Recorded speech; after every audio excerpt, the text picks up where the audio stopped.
Hello friends, स्वागत है आपका प्रीति पीसीएस में। और इस वीडियो में हम देखेंगे बिहार स्पेशल से रिलेटेड जितने भी प्रीवियस ईयर क्वेश्चंस है उसको देख लेते हैं कि बीपीएससी ने कौन कौन सा पूछा हुआ है किस टॉपिक से बिहार स्पेशल में। ओके, तो सबसे पहले हम थोड़ा कट ऑफ देख लेते हैं। तो जनरल का जो अनरिजर्व्ड है उसका 68 में गया था 91, 67 में देखिए 113 गया था, फिर 108 था, 65 में 97 था, यानी मान के चलिए कि आप 115 तक लाते हैं। और अब कभी 113 115 तक नहीं जाएगा क्योंकि अब निगेटिव मार्किंग भी है और क्वेश्चन पैटर्न भी यूपीएससी की तरह होने लगा है, तो अब ज़्यादा टेंशन नहीं है। और ये देखिए अनरिजर्व्ड फीमेल का गया था 84, यानी बड़ा सा डिफरेंस है। जहाँ फीमेल कैटेगरी का जनरल में 84 पे हो जा रहा है, वहीं अनरिजर्व्ड का 91 पे हो रहा है। और ईडब्ल्यूएस फीमेल का 81 पे, और एससी और एसटी का आपका हो रहा है 79 और 66।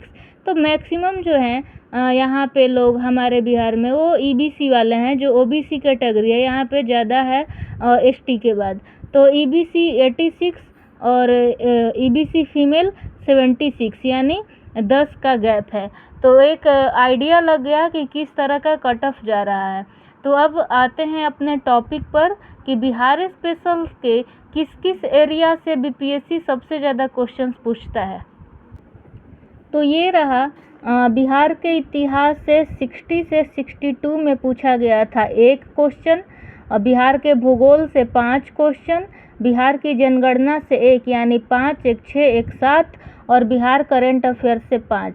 तो 7 और 5 कितना हो गया, 12 क्वेश्चन आया था 60 से 62 में। फिर देखिए यहाँ एक पूछा और क्या किए होंगे, 63 वाले बिहार के भूगोल पे ज़्यादा ध्यान दे दिए होंगे। तो यहाँ देखिए इसने क्या किया, ये बिहार के इतिहास से 11 क्वेश्चन पूछ लिया और बिहार के भूगोल से 9, और जनगणना में पूछा ही नहीं, और करंट अफेयर से सिर्फ 2। ठीक, तो यहाँ जहाँ पे 12 क्वेश्चन था, यहाँ पे जोड़ लीजिए आप कितना ज़्यादा हो गया, 11 9 20 और 2 22 हो गया।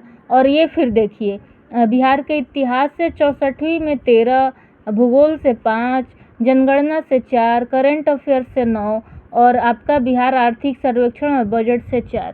तो हम लेटेस्ट देख लेते हैं कि 68 में पूछा है 7, भूगोल से 5, जनगणना से 1, और समसामयिकी से 8, और आर्थिक सर्वेक्षण और बजट से 3। तो कोई ठीक नहीं है कि कब कितना पूछ ले, आप हमेशा एवरेज मान के चलिए कि हमको 15 मान के चलिए कि 15 हो सकता है कभी इतिहास में पूछ ले, और 15 कभी हो सकता है भूगोल में पूछ ले। मतलब हमें क्या आइडिया लगा कि इकोनॉमिक्स और करंट अफेयर्स से ज़्यादा किसका वेटेज है, करंट अफेयर्स का भी है, बिहार के इतिहास का और भूगोल का। अब हम जब हम क्वेश्चन सॉल्व करेंगे तो हमें एक आइडिया लगेगा कि बिहार के इतिहास में मॉडर्न बिहार से ज़्यादा पूछ रहा है, या मेडाइवल से, या फिर आपका एंशियंट हिस्ट्री से। तो अभी हम इसको देख लेंगे, जैसे कि यहाँ पे कैसे चैप्टर वाइज बनाया हुआ है कि राष्ट्रीय आय से इतने क्वेश्चन, पंचवर्षीय योजना से इतने क्वेश्चन, उसी तरह हम देख लेते हैं आपका बिहार का इतिहास, उसके बाद हमें आइडिया लग जाएगा। वीडियो बनाने से पहले हम ये देख लेते हैं बिहार राज्य विशेष में 60 से 62 में आया था आपका 26 क्वेश्चन, फिर आया 24, फिर 21, फिर 26, फिर 25, फिर 25 और फिर 17, यानी 25, 26 यानी 27 से 28 के बीच, या कभी कभी हो सकता है लास्ट 30 हम मान के चलते हैं, और मिनिमम मान के चलते हैं 15 और मैक्सिमम 30, यानी 15 से 30 से ज़्यादा हम मतलब आप फिक्स कर लीजिए कि यहीं पे हमारा आने वाला है। तो अब हम आते हैं अपने क्वेश्चंस पर। तो ये रहा हमारा पहला प्रश्न है, नमक सत्याग्रह के दौरान बिहार के लोगों ने नमक बनाने के साथ साथ सरकार के विरुद्ध किस कर पर विरोध करने का विकल्प चुना। ठीक है, मलबा, हाथी, विकास, उपयुक्त में से कोई एक से अधिक, उपयुक्त में से कोई नहीं। तो आंसर क्या हो जाएगा, ई, उपयुक्त में से कोई नहीं। क्यों भाई, तो बिहार में नमक सत्याग्रह की शुरुआत सारण जिले में हुई थी 6 अप्रैल 1930 ईस्वी, ये डेट याद रखिएगा। किस जिले में? तो सारण जिले में। कब? तो 6 अप्रैल 1930। बिहार के लोगों ने नमक बनाने के साथ साथ सरकार का विरोध करने के लिए चौकीदारी कर का विरोध किया था, न कि हाथी, मलबा और विकास के लिए। तो ये हमारा क्लियर हो गया, चौकीदारी कर। सेकंड क्वेश्चन है, श्री कृष्ण सिंह द्वारा गठित बिहार की निर्वाचित सरकार ने फरवरी 1938 में किस कारण से इस्तीफा दे दिया? गांधी जी द्वारा ब्रिटिश के विरुद्ध सत्याग्रह आंदोलन के कारण, भारत की आज़ादी के आंदोलन में भाग लेने के कारण, राजनीतिक कैदियों को छोड़ने के कारण। तो आंसर क्या हो जाएगा? राजनीतिक कैदियों को छोड़ने के कारण। आंसर सी हो जाएगा। तो 20 जुलाई 1937 को भारत सरकार अधिनियम 1935 के तहत श्री कृष्ण सिंह के नेतृत्व में बिहार में कांग्रेस सरकार का गठन किया गया। कब किया गया? किस अधिनियम के तहत किया गया? तो 1935 के तहत। और किसके नेतृत्व में किया गया? तो श्री कृष्ण सिंह के नेतृत्व में। तो ये ध्यान में रखिएगा, कब किया गया? तो 20 जुलाई 1937 को। लेकिन फरवरी 1938 में राजनीतिक कैदियों की रिहाई के मुद्दे को लेकर श्री कृष्ण सिंह द्वारा गठित सरकार ने इस्तीफा दे दिया। तो एक्सप्लेनेशन से भी हो सकता है नेक्स्ट टाइम क्वेश्चन को क्रिएट कर दे, तो एक्सप्लेनेशन बहुत ज़्यादा इम्पोर्टेंट है। आते हैं अपने तीसरे प्रश्न पर। तीसरा प्रश्न है, किसने चंपारण सत्याग्रह के दौरान बिहार में गांधी जी की जान बचाई थी? तो बतख मियाँ ने बचाई थी। तो एक बार इनको देख लीजिए। बतख मियाँ जो कि अंग्रेज नील बगान अधिकारियों के रसोइया थे, खाना बनाने वाले थे, और उन्होंने चंपारण सत्याग्रह के दौरान खाद्य विषाक्तता द्वारा गांधी जी के हत्या के प्रयास से उनकी जान बचाई थी। यानी उनके खाना में जहर देने का बनता था, लेकिन इन्होंने वो खाना न दे के उनकी जान बचाई, और बाद में उन्हें नौकरी से भी निकाल दिया गया और यातनाएं भी दी गई। किसको? तो बतख मियाँ से। तो हो सकता है इनसे रिलेटेड स्टेटमेंट बना के पूछ दे बीपीएससी। चौथा क्वेश्चन है, असहयोग आंदोलन के दौरान किसने बिहार में किसानों की अगुवाई की थी? श्री कृष्ण सिंह ने, स्वामी विद्यानंद, राजकुमार शुक्ल, उपयुक्त में से एक से अधिक, उपर्युक्त में से कोई नहीं। तो आंसर क्या हो जाएगा? Answer is B, Swami Vidyanand. Okay, the right answer is Swami Vidyanand. थोड़ा एक्सप्लेनेशन देख लेते हैं। हो सके तो आप 2 स्पीड पे वीडियो को देखिए, कोई दिक्कत नहीं है। 1 अगस्त 1920 को असहयोग आंदोलन की शुरुआत महात्मा गांधी द्वारा की गई। कब की गई? 1920 में, जिसे बिहार में ब्रज किशोर प्रसाद, राजेंद्र प्रसाद, मजहरुल हक इत्यादि के द्वारा नेतृत्व में किया गया। लेकिन इस दौरान बिहार के दरभंगा में हो रहे किसान आंदोलन का नेतृत्व स्वामी विद्यानंद ने किया था। ओके, और इसमें जो ऑप्शन दिया हुआ है, इस ऑप्शन में कोई भी ऐसा नाम नहीं दिया हुआ है जो यहाँ पे एक्सप्लेनेशन में हमें मिले। ठीक, हमारा अगला प्रश्न है, स्वराज दल की स्थापना बिहार में किसने की थी? ऑप्शन इज बंकिम चंद्र मित्र ने, श्री कृष्ण सिंह ने, रामलाल शाह ने, उपयुक्त में से एक से अधिक, या कोई नहीं। तो आंसर इज श्री कृष्ण सिंह ने। कब की थी? तो 1 जनवरी 1923 को जो मोतीलाल नेहरू और चित्तरंजन दास द्वारा इलाहाबाद में स्वराज दल की स्थापना की गई। बिहार में स्वराज दल की स्थापना श्री कृष्ण सिंह के द्वारा की गई, और बिहार में स्वराज दल के प्रथम अध्यक्ष, याद रखिएगा, अध्यक्ष थे श्री नारायण प्रसाद और सचिव थे अब्दुल बारी। तो इसको ध्यान में रखिएगा। हमारा छठा प्रश्न है, इनमें से बिहार के प्रथम राज्यपाल कौन थे? ओके, छठा प्रश्न क्या है? प्रथम राज्यपाल कौन थे? तो सर जेम्स डेविड शिफ्टन। तो कभी कभी बिहार का प्रथम से भी पूछ लेता है, तो ये ध्यान में रखना है। और स्वतंत्रता के बाद Jairam Das Daulatram. Mahatma Gandhi and Bihar some reminiscences के लेखक कौन थे? तो इसका याद रखिएगा, डॉक्टर राजेंद्र प्रसाद थे, और इन्होंने कब रचना की थी? तो 1949 में की थी, आज़ादी के 2 साल के बाद। इनकी और प्रमुख रचनाएं हैं गांधी जी के देन, बापू के कदमों में, चंपारण में महात्मा गांधी, खादी का अर्थशास्त्र, ये नाम भी याद रखिएगा। ठीक है, बिहार का राजेंद्र प्रसाद बिहार से ही बिलोंग करते थे, सारण जिले से, इसलिए इनका थोड़ा जो जीरादेई से बिलोंग करते थे, तो इनसे रिलेटेड क्वेश्चंस पूछता है बीपीएससी में। बिहार का सबसे पुराना गिरजाघर कौन सा था? तो पादरी की हवेली था। तो 1713 ईस्वी में इसकी स्थापना की गई थी। रोमन कैथोलिक ने पहली बार की थी, जिसे वर्तमान में पादरी की हवेली के नाम से जाना जाता है। यह बिहार का सबसे पुराना गिरजाघर है। आते हैं अपने अगले प्रश्न पर। ये हम सॉल्व कर रहे हैं 68 बीपीएससी का हिस्ट्री। ओके, हाँ, तो हमारा अगला प्रश्न है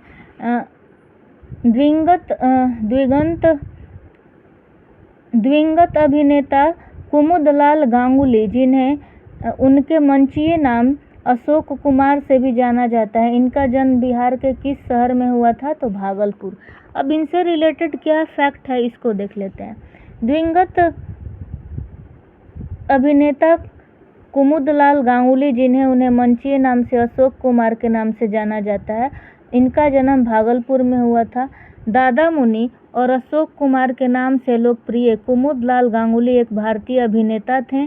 1988 में उन्हें दादा साहेब फाल्के पुरस्कार दिया गया था और 1999 में इन्हें भारतीय सिनेमा में योगदान के लिए पद्म भूषण से सम्मानित किया गया था। तो इनसे रिलेटेड फैक्ट आपको याद रखना है, यानी ये हमारा कहाँ से उठाया? बिहार की कला और संस्कृति से। ठीक है, हमारा 10वां प्रश्न है 1940 में पटना महिला महाविद्यालय की स्थापना निम्नलिखित में से किस समाज के द्वारा की गई थी? The answer is sisters of the apostolic Carmel. और इसका स्थापना कब हुआ था? तो 1870 में एक स्वदेशी स्वैच्छिक निकाय था और इसके द्वारा वर्ष 1940 में पटना वीमेंस कॉलेज की स्थापना की गई थी। तो आप ऑप्शंस और देख सकते हैं, society of Jesus, Irish Christian brothers, तो इनके द्वारा नहीं हुआ था। सिस्टर्स ऑफ द एपोस्टोलिक कॉर्मेल के द्वारा हुआ था। हमारा 11वां प्रश्न है भारत के निम्नलिखित में से किस राज्य की सीमा बिहार में अधिकतम जिलों से लगती है? अब आ गया हमारा पॉलिटिकल कह सकते हैं या बिहार की ज्योग्राफी। पश्चिम बंगाल, यूपी, झारखंड, तो उपयुक्त में से एक से अधिक, क्योंकि इससे भी लगता है ना, पश्चिम बंगाल से भी, यूपी से भी और झारखंड से भी। बाकी आप देख लीजिए कि बिहार के 8 जिले हैं जो यूपी से लगते हैं। कौन कौन? तो पश्चिम चंपारण, गोपालगंज, सारण, सिवान, भोजपुर, कैमूर, बक्सर, रोहतास। और बिहार के 8 जिले जो झारखंड से लगते हैं। तो अगर हमारा बिहार ऐसे है तो ये नीचे वाला पार्ट कौन कौन सा? तो औरंगाबाद, रोहतास, गया, नवादा, जमुई, बांका, भागलपुर और कटिहार। और पश्चिम बंगाल से सिर्फ 3 जिले हैं, वही कटिहार, पूर्णिया और किशनगंज। ओके, हमारा 12वां प्रश्न है कि निम्नलिखित में से कौन सा भागलपुर से मिर्जा चकुई की ओर रेल मार्ग में बिहार का अंतिम रेलवे स्टेशन है? तो अम्मापाली रेलवे स्टेशन। इसको ध्यान में रखना है। ठीक, कभी कभी ये इस तरह के क्वेश्चंस पूछ लेता है। बिहार में खनिज संपदा के संदर्भ में निम्नलिखित कथनों पर विचार कीजिए। क्वेश्चन ऑप्शन है आपका, रोहतास में पाइराइट का सर्वाधिक भंडार है। चूना पत्थर भभुआ यानी कैमूर, मुंगेर और रोहतास जिले में पाए जाते हैं। जमुई जिले में सोने के भंडार पाए जाते हैं। तो आंसर ई दिया था बीपीएससी, लेकिन हमारा आंसर हो जाएगा उपयुक्त में से एक से अधिक, क्योंकि यहाँ पे सभी कथन सही हैं, लेकिन हम अपना थोड़ी चला सकते हैं। ये देखिए 109 किलोमीटर पाइराइट पाया जाता है और सबसे पहला स्थान पाइराइट में का ही है बिहार का, और रोहतास में पाया जाता है। रोहतास के जमुई में सोने का भी भंडार है और ये जो चूना पत्थर है ये रोहतास, कैमूर और मुंगेर में मिलता है। तो ये ना तीनों ऑप्शन सही है, इसका आंसर डी होना चाहिए, बट बीपीएससी ने ई माना था। और ये 68 बीपीएससी का क्वेश्चन है, मैं दी थी एग्ज़ाम, बहुत तकलीफ हुआ था, लेकिन क्या कर सकते हैं। हमारा 14वां प्रश्न है बिहार में बहने वाली पवित्र नदी फल्गु नदी निम्नलिखित में से किन नदियों के संगम से बनती है? तो आंसर हो जाएगा मोहाना और लीलाजन नदी। ये मैं पढ़ के नहीं गई थी, बाकी सभी नदी तो पूरा अच्छे से याद है मैप के थ्रू, बाकी नॉर्थ से साउथ, फिर आपका east to west, west to east, but ये हम लोगों ने मैंने अच्छे से नहीं पढ़ा था, बाकी लोगों का नहीं मालूम है। और ये उस टाइम न्यूज़ में था, वहाँ पे रबर डैम बना था वगैरह, और पिंडदान भी बहुत ज़्यादा हुआ था पितृपक्ष के दिन। हमारा अगला प्रश्न है, बिहार में निम्नलिखित में से किस स्थान पर पहली बार चाय बागानों की स्थापना की गई? तो आंसर क्या हो जाएगा? ठाकुरगंज।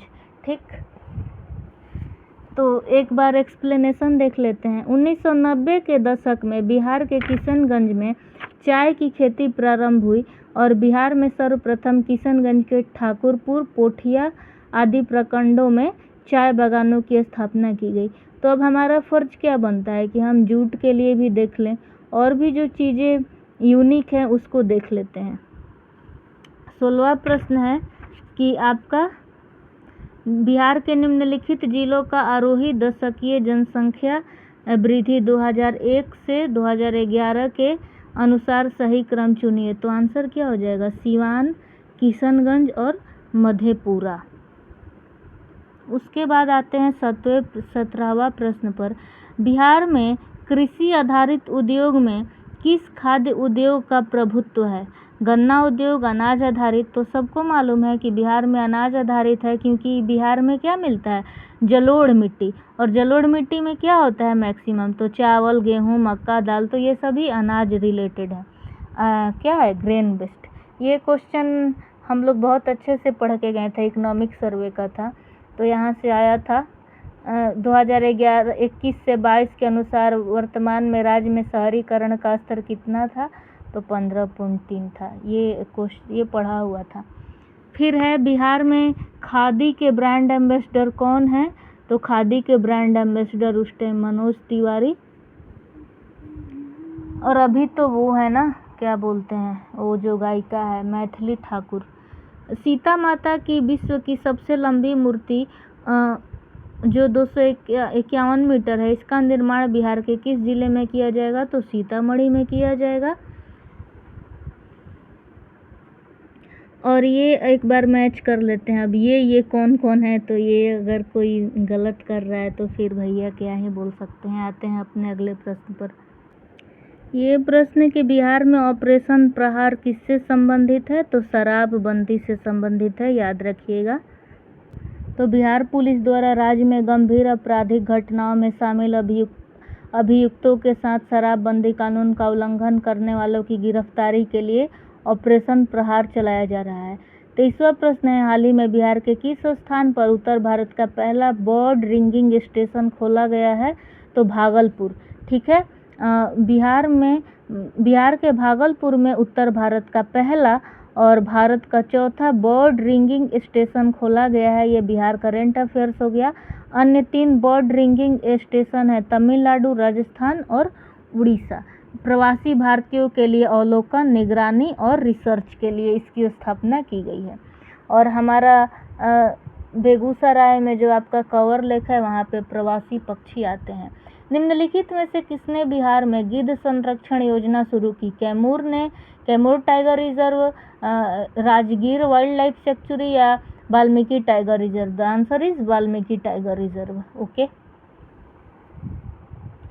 बिहार में तुर्क सत्ता का वास्तविक संस्थापक कौन था? तो आंसर क्या हो जाएगा? इब्न बख्तियार खिलजी। यानी जो बख्तियार खिलजी आया था, ये एक तुर्की आक्रमणकारी था और इसी ने वास्तविक संस्थापक इसको माना जाता है, क्योंकि इसने ही विक्रमशिला विश्वविद्यालय, नालंदा विश्वविद्यालय को आग के थ्रू अग्नि जला के नष्ट कर दिया और उसमें महीनों तक पुस्तकालय में आग जलते रहे। तो बख्तियार खिलजी के बारे में देख लेते हैं। बिहार में तुर्क सत्ता की वास्तविक जो स्थापना था वो श्रेय इख्तियारुद्दीन मोहम्मद इब्रे बख्तियार खिलजी को जाता है। बख्तियार खिलजी कुतुबुद्दीन ऐबक का एक सैन्य सिपाही के लिए जो था वो उसका सलाहकार था और उसने बंगाल और बिहार के पूर्वी भारतीय क्षेत्रों पर मुस्लिम विजय का नेतृत्व किया और खुद को उनके शासक के रूप में स्थापित किया। वह बंगाल के खिलजी वंश के संस्थापक थे और जिसने बंगाल पर 1203 से 1227 ईस्वी के बीच एक छोटी अवधि के लिए शासन किया। तो इब्न बख्तियार खिलजी जो था तुर्क सत्ता का आपका वास्तविक संस्थापक था? तो हो सकता है, बोल सकता है ईरानी आक्रमण था या फिर मंगोल आक्रमण था। तो याद रखिएगा ये तुर्क था। बिहार के प्रथम गवर्नर जनरल कौन थे? तो सत्येंद्र प्रसन्न सिन्हा थे, ये याद रखिएगा। संथाल विद्रोह के नेता कौन थे? तो सिद्धू और कान्हू। ये तो बहुत ज़्यादा सिंपल है। कब हुआ था? तो 1555 से 56 के बीच। 1555 याद रखिएगा, दो भाइयों ने मिलकर की थी। किस लिए भाई? तो संथालों ने अंग्रेजी सेना के अत्याचार और अधिक कर की नीति से परेशान थे। कहाँ कहाँ पर? तो संथाल समुदाय के लोग सिंहभूम, मिदनापुर, हजारीबाग, बाकुंडा और मानभूम क्षेत्र में रहते थे। बिहार का चेरा विद्रोह किस वर्ष हुआ था? ये देखिए, ईस्वी पूछता है ना। चेरा विद्रोह कब हुआ था? तो 1798 में हुआ था। 1798 ये चेरो जनजाति के लोगों ने किया था और इसका नेतृत्व भूषण सिंह जमींदार ने किया था। याद रखिएगा, जमींदार थे और भूषण सिंह जमींदार ने किए थे। किस वर्ष उड़ीसा को बिहार से अलग किया गया? तो कभी कभी बहुत आसान सवाल पूछ लेता है। तो 1936 में किया गया था और बाकी 1912 में ईस्वी में बिहार और उड़ीसा नए राज्य के रूप में अस्तित्व में आए। इसके बाद 1 अप्रैल 1936 को बिहार अलग हो गया। शेष प्रांत जो बच गया उससे बिहार बना। फिर 15 नवंबर 2000 को फिर झारखंड अलग हो गया और फिर झारखंड दक्षिण वाला भाग चला गया झारखंड में और उत्तर में हमारा रह गया बिहार। अब बिहार का कुल क्षेत्रफल कितना है? तो 94,163 किलोमीटर। 94,163 याद रखना है आपको, 94,163। फिर क्वेश्चन है कि बिहार का शोक किस नदी को कहा जाता है? तो बिहार का शोक बोलते हैं कोसी नदी को, ये सबको पता है। ये नेपाल में हिमालय से निकलती है और बिहार में भीमनगर के रास्ते बिहार में दाखिल होती है। तो भीमनगर याद रखिएगा। बिहार के किस जिले में तेल्हाड़ कुंड जलप्रपात अवस्थित है? तो ये कहाँ है? तो कैमूर में है। तो बिहार के कुछ प्रमुख जलप्रपात हैं उसको देख लेते हैं। ककोलत कहाँ है? तो नवादा। तेलहर कहाँ है? तेलहर या तेल्हाड़ कैमूर। करकट कैमूर। याद रखिएगा ये वहीं होगा जहाँ पे पहाड़ होगा। तो पहाड़ और पठारी एरिया दक्षिण भारत में, और ये दक्षिण बिहार के जिलों का नाम है। सासाराम, रोहतास, नवादा, ये सब दक्षिण में है। दुर्गावती कहाँ है? तो सासाराम। कर्मनाशा कहाँ है? तो बक्सर। याद रखिएगा कि बक्सर में जो गंगा जी हैं वहाँ पे बहुत सारे लोग, बहुत क्या मतलब मैक्सिमम लोग हमारे यहाँ के तो बक्सर ही जाते हैं। जो विसर्जन होता है आपका राख वगैरह जो भी अस्थियाँ होती हैं तो कर्म का फल मिलता है। तो कर्म नशा करके याद रखिएगा कर्म से कि बक्सर हो जाएगा।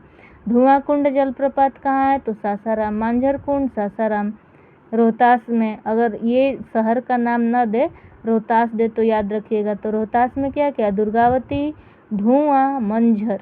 ठीक, यानी दुर्गा जो माँ है उनका मंजर, और जब वो आती हैं तो एकदम धुआं के साथ, ऐसे करके याद रखिएगा ये तीनों कहाँ है? रोहतास में। कर्म से रिलेटेड क्या मैंने याद करवाया? बक्सर।